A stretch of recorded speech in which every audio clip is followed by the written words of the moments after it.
The New York Times is going crazy over the thought that Joe Biden might be the nominee. It's. I mean, they had.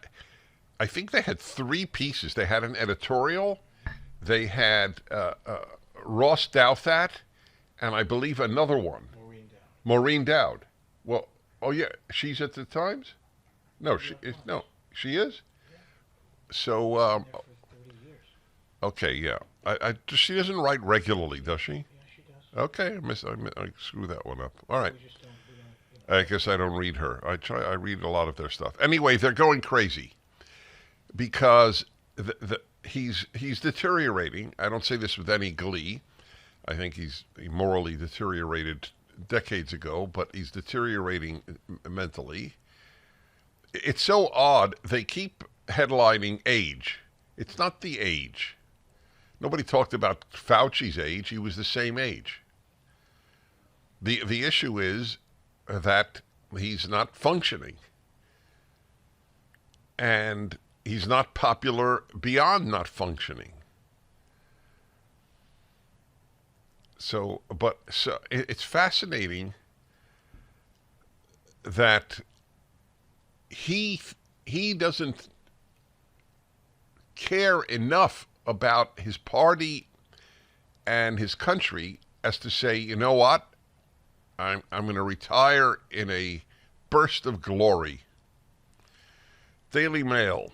The week Biden lost the New York Times, liberal paper's editorial board unleashes astonishing broadside warning of a dark moment as it runs back-to-back opinion pieces knifing the elderly president after damning special counsel report. They said that Biden's performance at his news conference on Thursday night was, quote, intended to assure the public that his memory is fine and argue that Mr. Herr was out of line. But this is not what happened. Instead, according to the opinion piece, quote, the president raised more questions about his cognitive sharpness and temperament as he delivered emotional and snappish retorts in a moment when people were looking for steady, even, and capable responses to fair questions about his fitness. The combination of Mr. Biden's age and his absence from the public stage has eroded the public's confidence. He looks as if he is hiding, or worse, being hidden.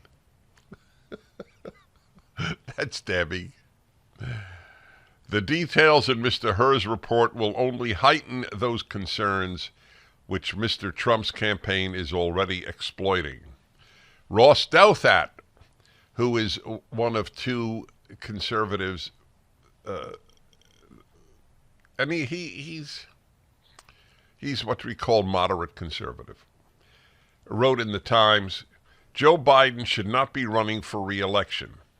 He said if Biden drops out, that is Ross Douthat, he said if Biden drops out and anoints Vice President Kamala Harris, quote, she's even more likely to lose to Donald Trump.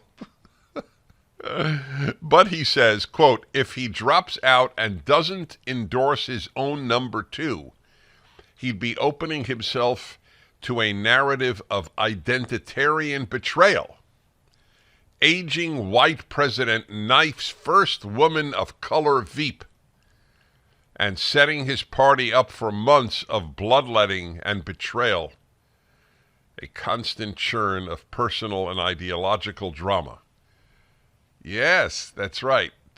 So I will state in other words what this New York Times columnist Ross Douthat said. It's a catch-22 here, in effect. If he stays in, he's regarded as incompetent by a majority of Americans. If he leaves and doesn't endorse his vice president, the headlines on the left will be, white man betrays black woman. Because that identitarian is the term he used. because the left is identitarian. They're very worried about the election. For the full episode of the Dennis Prager Show, go to pragertopia.com, sign up, and become a full member.